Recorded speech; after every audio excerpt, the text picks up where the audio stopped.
Hai sahabat hoki, salam sehat bahagia. Berjumpa kembali dengan saya di Pankara Jaya Putra dalam video seputar Chinese Mythology and Culture.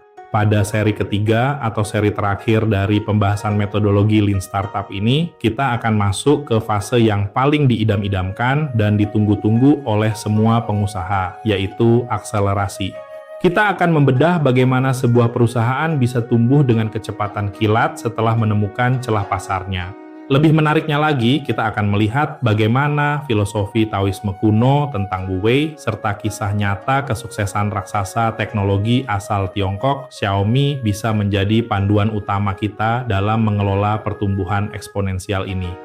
Setelah kita berhasil menemukan produk yang tepat untuk pasar yang tepat melalui serangkaian iterasi dan pivot, tantangan berikutnya adalah bagaimana mempercepat putaran build, measure, learn. Disinilah banyak perusahaan tersandung dan jatuh. Mereka terbiasa menggunakan sistem produksi massal warisan masa lalu dengan ukuran batch atau kelompok kerja yang sangat besar. Secara intuisi manusiawi, mengerjakan banyak hal sekaligus dalam satu waktu terasa sangat efisien. Namun, Eric Ries membuktikan bahwa ukuran batch yang besar justru memicu apa yang disebut large batch death spiral atau spiral kematian batch besar. Mengapa? Saat kita membangun banyak fitur sekaligus tanpa pengujian bertahap, cacat tersembunyi akan terus menumpuk tanpa disadari. Begitu produk besar ini diluncurkan dan ternyata gagal di pasaran, biaya untuk memperbaiki, membuang inventaris, dan mendesain ulangnya akan sangat mematikan. Lean Startup mengadaptasi sistem Toyota Production System untuk bekerja dalam batch yang sangat kecil, bahkan jika memungkinkan hingga single piece flow. Pengujian fitur dilakukan satu persatu, sepotong demi sepotong secara berkelanjutan agar kesalahan bisa langsung diperbaiki saat itu juga. Prinsip bekerja dalam batch kecil dan meminimalkan pekerjaan yang tidak perlu ini sebenarnya adalah cerminan sempurna dari filosofi Taoisme kuno yang disebut Wu Wei. Secara harfiah, Wu Wei sering diterjemahkan sebagai tanpa tindakan atau melakukan ketiadaan. Banyak orang barat atau bahkan kita sendiri sering menyalahartikan ini sebagai kemalasan atau kepasrahan. Sebaliknya, Wu Wei adalah tentang effortless action atau tindakan tanpa usaha yang dipaksakan. Ini adalah seni tingkat tinggi menyelaraskan diri dengan arus alami alam semesta, bekerja dengan sangat cerdas dan berada dalam kondisi flow, bukan dengan keras secara membabi buta. Dalam Lean Startup, prinsip Agile menyatakan bahwa memaksimalkan jumlah pekerjaan yang tidak dilakukan adalah hal yang esensial. Daripada memaksakan ego kita untuk membangun ratusan fitur yang mungkin pada akhirnya tidak dipakai pelanggan, kita hanya membangun satu fitur terkecil yang sangat dibutuhkan pelanggan saat itu juga, kita menghemat kapasitas dan energi. Kita menjadi seperti air, terlihat tunduk dan lemah, namun memiliki kekuatan tak tertandingi karena tidak membuang energi secara percuma. Konsep ini sangat berkaitan erat dengan pendekatan budaya Tiongkok, small steps, big changes, bahwa perubahan dan lompatan raksasa jarang terjadi secara instan, melainkan melalui serangkaian perubahan kecil yang konstan, bertahap, dan harmonis. Untuk mempertahankan momentum akselerasi yang efisien ini, metodologi Lean Startup mendefinisikan 3 mesin pertumbuhan yang harus dipilih dengan sangat hati-hati oleh seorang pengusaha. Pertama, Sticky Engine of Growth atau mesin pertumbuhan yang lengket. Mesin ini berfokus pada seberapa kuat bisnis mempertahankan pelanggannya dalam jangka panjang. Bayangkan layanan berlangganan. Aturannya sederhana. Jika tingkat akuisisi pelanggan baru lebih besar daripada tingkat pelanggan yang membatalkan layanan, maka bisnis dipastikan akan terus tumbuh. Kedua, Viral Engine of Growth. Seperti namanya, mesin ini sangat bergantung pada pelanggan yang secara natural merekrut pelanggan baru sebagai efek samping dari penggunaan produk. Pikirkan bagaimana Facebook atau WhatsApp bekerja. Selama koefisien viralnya di atas angka 1, artinya satu pengguna rata-rata membawa lebih dari satu pengguna baru, pertumbuhan eksponensial akan terjadi dengan sendirinya bagai bola salju.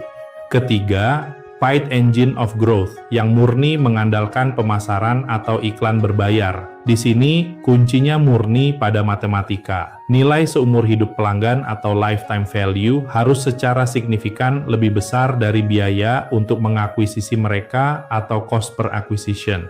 Tentu saja, saat perusahaan bergerak semakin cepat, kesalahan sistem atau manusia pasti akan terjadi.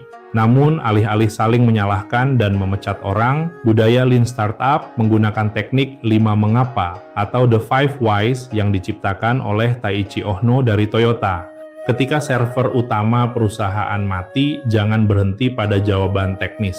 Tanyakan kenapa? Oh, karena fitur baru bermasalah. Kenapa fiturnya bermasalah? Karena insinyur salah coding. Kenapa salah coding? Karena dia tidak dilatih dengan benar. Kenapa tidak dilatih? Karena manajernya merasa terlalu sibuk untuk melatih pegawai baru. Hal ini memicu perbaikan sistem yang proporsional dan berkelanjutan secara damai, mencegah masalah yang sama terulang kembali dan sangat selaras dengan harmoni Taoisme. Mari kita lihat implementasi luar biasa dari semua prinsip ini pada raksasa teknologi asal Tiongkok, Xiaomi. Sang pendiri, Lei Jun dan Bin Lin, dengan brilian mematahkan paradigma manufaktur tradisional. Di masa-masa awalnya, Xiaomi tidak membuang waktu bertahun-tahun merancang hardware dan software secara tertutup di laboratorium.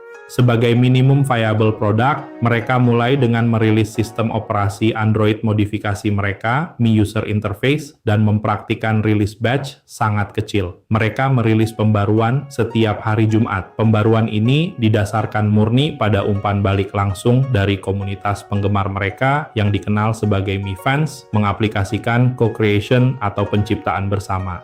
Mereka benar-benar menggunakan viral engine of growth melalui komunitas dan taktik flash sale yang fenomenal. Dengan tidak membuka toko fisik di awal dan menekan biaya iklan hingga seminimal mungkin, mereka secara efektif menyalurkan efisiensi nilai tersebut ke harga produk yang jauh lebih terjangkau. Xiaomi sangat lentur, sangat adaptif, dan bekerja dengan kekuatan Huawei yang efisien, menembus pertahanan pasar smartphone dunia tanpa harus membuang sumber daya secara percuma. Pada akhirnya, inovasi yang berkelanjutan bukanlah soal siapa yang bekerja paling keras sampai titik kelelahan, melainkan siapa yang paling cerdas belajar dari alam dan pelanggannya. Metodologi mutakhir Lean Startup dari Silicon Valley ternyata beresonansi begitu indah dengan harmoni filosofi Wu Wei, adaptasi I Ching, dan kebijaksanaan kuno Tiongkok lainnya. Ini membuktikan bahwa prinsip-prinsip pencapaian sejati bersifat universal, melampaui batas waktu dan budaya. Saya sangat berharap trilogi video ini memberikan wawasan baru yang menyegarkan bagi perjalanan bisnis dan hidup Anda. Terkandung makna dan esensi yang mendalam dari setiap tradisi dan budaya yang dilakukan leluhur kita dahulu. Sampai jumpa pada video selanjutnya. Salam hoki, sukses, bahagia.